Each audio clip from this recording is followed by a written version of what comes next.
2021년 증시는 과연 어떻게 될 것인가? 김영익 교수님과 함께. 좋게 보는 쪽이 많은 것 같습니다. 2,700, 간다는 얘기도 있고 그런데요. 그러면 경기 얘기를 먼저 해야 되잖아요. 내년의 세계 경제는 그러면 회복이, 이게 상하반기 놓고 보면, 아직까지도 회복이 돼도 근데 코로나 이전으로 쉽게 돌아가기는 어렵다고 얘기하는 분들이 많은데요. 네. 세계 경제 회복세는 어떤 모양으로 나타날까요? 지금 사실 거의 V자형으로 3분기까지는 나타나고 있죠. 중국이 예. 선도를 했고요. 네. 그러니까 미국도 2분기에 연율로 물론 31%, 네. 3분기는 33%, 예. 아마 4분기는 많이 둔화될 거예요. 예, 그리고 올 상반기가 워낙 낮았기 때문에 기저가 있고. 예, 기저가 있고 네. 있어서 내년 상반기는 조금 높은 성장률을 보일 가능성이 높습니다. 네. 예, 그래서 물론 대전제 조건이 음. 코로나가 진정될 것이다. 이런 거 대전제 조건인데요. 블룸버그 컨센서스 제가 오기 전에 보고 네. 왔습니다만은 예, 미국 경제 올해 마이너스 4%, 근데 내년에는 3.8%, 유럽도 마이너스 7.9, 내년에는 5.5, 이렇게 회복되리라고 보고 있거든요. 물론 코로나가 진정된다는 예, 전제 조건 하에서입니다. 네. 예, 그런데 어떻든 내년에는 올해보다는 좋을 것이다. 이렇게 볼 수가 있고요. 예, 그런데 말씀하시는 것처럼 이렇게 좋아져도 실제 GDP가 잠재 GDP를 넘어야지 경제가 좋다고 그러는데 예. 그런데 미국 경제가 내년에 3.8% 성장하더라도 제가 추정해 보면은 미국 실제 GDP가 잠재 GDP 한 2% 못 미치거든요. 그러니까 내년에 회복되더라도 능력 이하로 성장한다. 이거는 전 세계 경제가 마찬가지입니다. 네. 아마 2022년에나 가가지고 이제 능력만큼 성장하는 그런 추세가 될 겁니다. 네.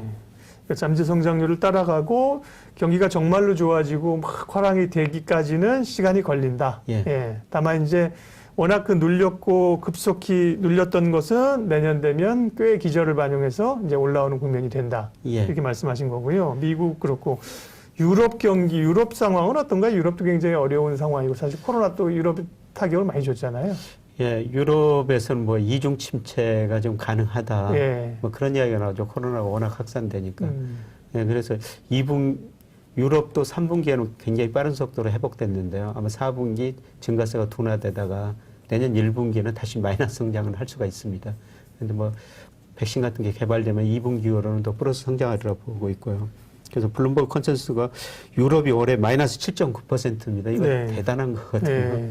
예, 그런데 내년에는 5.5% 이 정도 전망을 하고 있습니다.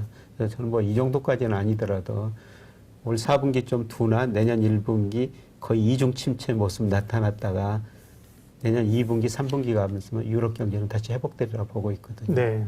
세계 경제 얘기를 하면서 내년에도 그렇고 올해도 사실은 이 어려운 가운데 코로나의 어떤 진원지로서 상당히 추정되고 의심되면서도 자기들 혼자 사실 플러스 성장하면서 가고 있는 데가 중국입니다. 그래서 앞으로도 주목해야 될 내년 근데 사실 중국은 또 사실 미국하고의 이런 긴장, 격돌 이게 바이든 정부 간다고 풀릴 게 아니라 강화되면 강화됐지 이런 얘기했기 때문에 중국 경제 상황은 내년에 어떻게 될까요?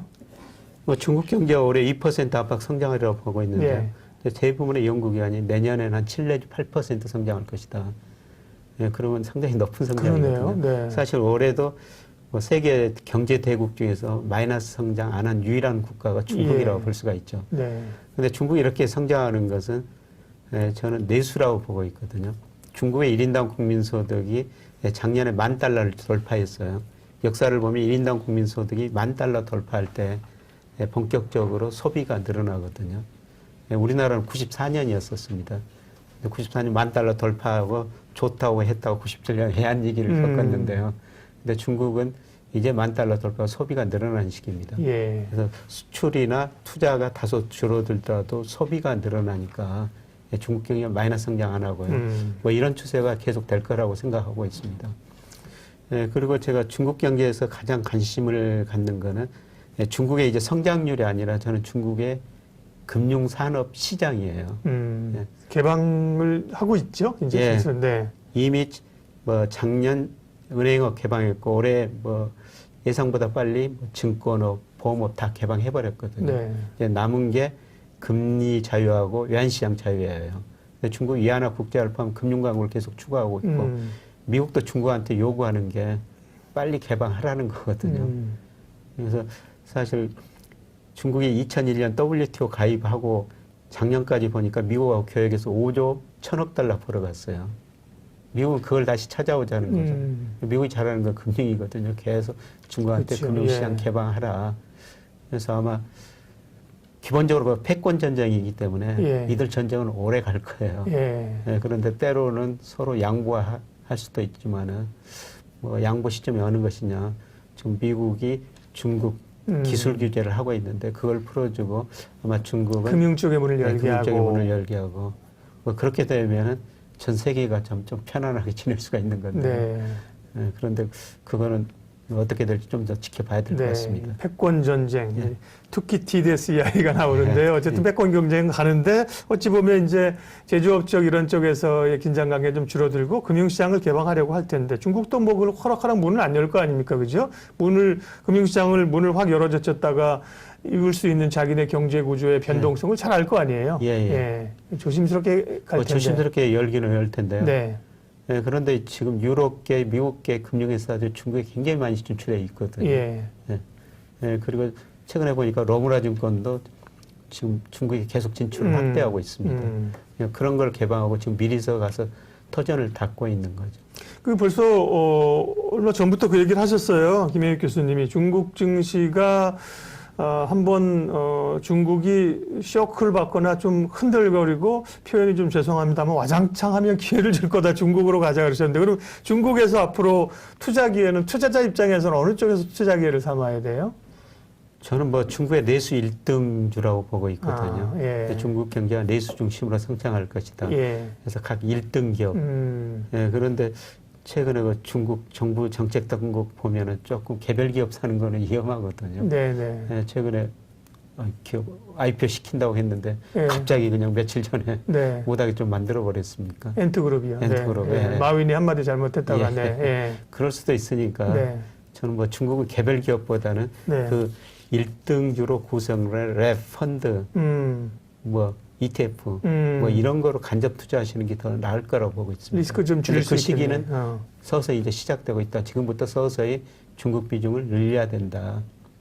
그러니까 아까 말씀드렸습니다만 세계 경제에서 중국이 차지하는 비중은 17%인데 세계 포트폴리오, 금융자산 포트폴리오에서 중국 비중 한 4%밖에 안 된다는 거죠. 저는 그 갭이 줄어드는 과정이 앞으로 전개될 거라고 보고 있거든요. 그래서 앞으로 중국의 채권 시장, 주식 시장이 굉장히 빨리 확대될 것이다. 그리고 중국 기업들도 과거에는 은행에서 돈을 빌렸는데 앞으로는 주식 채권을 통해서 지금도 자금을 조달을 많이 하고 있지만 그쪽에서 자금을 많이 조달하고 있다. 그래서 중국의 채권 시장, 주식 시장이 굉장히 빠른 속도로 저는 성장하리라고 보고 있습니다.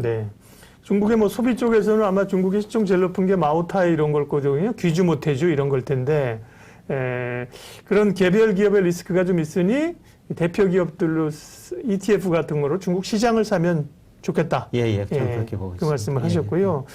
우리 마윈 선생은 조금 심하게 얘기했대요. 왜냐하면 그 자리가 그냥 금융 관계자들이나 이런 사람들끼리 모여 있는다면 지금 우리 중국도 이제는 규제를 좀 풀어서 글로벌 기업들이 크게 해야 됩니다. 이렇게 얘기하면 되는데 그 자리에 뭐 왕치산, 그다음에 뭐 중국 인민은행장 이런 사람들이 다 와 있는데 거기서 뭐 규제 이러고 얘기하니까 그 엔트그룹 상장 그 지시하라는 것도 오늘 그 월스트리트저널 얘기 보니까 시진핑 주석이 얘기했다는 거거든요. 교심죄에 걸려가지고 쉽게 하기 어려울 것 같은데요. 뒤끝이잖아요. 근데 중국을 그 하이브리드 캐피탈리즘이라고 최근에 더 이코노미스트 경제 주간지에서는 표현했더라고요. 무슨 의미인가요? 그러니까 자신만의 자신만의 자본주의를 해간다는 거죠. 그리고 가끔 뭐 중국 가보면은 뭐 정치는 그런 식으로 되고 있는데 경제는 사실 굉장히 저는 자유롭더라고요. 그래서 뭐 제가 사회이사 하고 있는 회사 공장에 가서도 보고 그 사람들한테 들어봐도 그렇군요. 기업 활동이 그렇게 위축되거나 규제하거나 이런 게 없군요. 그런 거는 별로 없는 걸 느꼈습니다. 그리고 거기서 돈 벌면 빼내오기가 힘들다 그러는데 그런 것도 생각보다 그렇게 큰 규제는 없었습니다. 그렇군요. 그러면 중국에 상당한 투자 기회가 있다 지금 말씀을 하셨고요.